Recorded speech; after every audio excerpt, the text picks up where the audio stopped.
ایک خاتون، یہ باہر کے ملک سے مجھے کویسچن آیا، ایسی ہماری بہنیں ذرا غور سے ہمیں سن لیں۔ ایک خاتون ایک واٹس ایپ گروپ چلاتی ہیں اور کہتی ہیں کہ وہ اس میں دینی سوالات کرتی ہیں عام خواتین سے۔ ایک سوال کیا، اس میں آپشن دے دیتی ہیں یہ جائز ہے، حرام ہے یا کفر ہے۔ پھر عورتیں اندازے سے اس میں کوئی اختیار کر لیتی ہیں، مثلا کبھی وہ حرام لکھتی ہیں، کبھی کسی چیز کو کفر بھی لکھتی ہیں۔ تو کیا اس طریقے سے یہ کرنا، کوئز پروگرام اور اس میں شرعی مسائل اور عقیدہ شامل کرنا صحیح ہوگا کہ نہیں ہوگا؟ دیکھیں، اگر تو وہ خاتون کوئی عالمہ نہیں ہیں اور انہوں نے باقاعدہ اگر عالمہ ہیں فرض کر لیں اور باقاعدہ ایک کورس کروایا ہے، عقائد کورس یا اسی طرح شرعی مسائل کا کورس، اور پھر وہ اپنی جو تلامذہ ہیں، شاگردہ ہیں، اسٹوڈنٹس ہیں، ان کا امتحان لیتے ہوئے اس طریقے سے کریں کہ کویسچن بنائیں، اس میں 3 آپشن دے دیں، تو پھر ان کا کویسچن کرنا بھی جائز اور طلباء کا جواب دینا جائز۔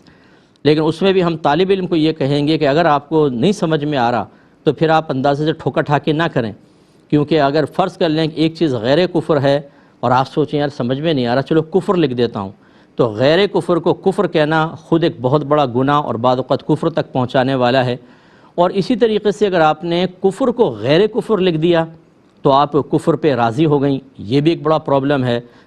تو لہٰذا اس میں ٹیچر کا ڈالنا اور کویسچن کرنا تو جائز، لیکن اسٹوڈنٹ کو جب تک نہیں آتا ہو وہ اس کا جواب نہیں دے گا۔ لیکن اگر ایسا نہیں ہے، یہ چاہے عالمہ ہوں اب غیر عالمہ ہوں، اگر عام عورتوں کو بغیر ان کی تربیت کیے، بغیر مسائل سکھائے اس طریقے سے آپشن دیتی ہیں، تو یاد رکھیں کہ یہ خاتون شدید خطرے میں ہیں۔ اور جتنے انہوں نے دین سکھانے کے نام پر نادانی میں، غلطی سے، کم علمی کی وجہ سے عورتوں کو آزمائش میں ڈالا، ان کے ایمان بھی خطرے میں ہیں، کیونکہ وہی بات جیسے ہے کہ یہ لکھ دیں گی وہاں پر، وہ غیر کفر کو کفر لکھ رہی ہوں گی، حرام کو حلال، حلال کو حرام کہہ رہی ہوں گی، اور یہ اندازے سے ٹھوکا ٹھاکے نہیں چلتی۔ اچھا، اب آپ کہیں گے جی کسی کو ہم جواب تو دے نہیں رہے، بھائی جواب تو نہیں دے رہے، لیکن یہ سکھانے کا طریقہ بھی نہیں ہے۔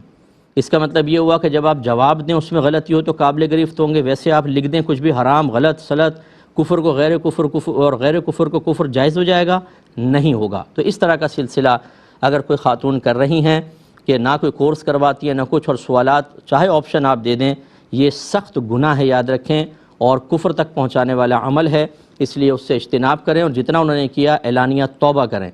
کہ میں نے یہ غلط کیا، میں توبہ کرتی ہوں، اور تمام خواتین کو بھی چاہیے کہ وہ آئندہ اس میں احتیاط کریں۔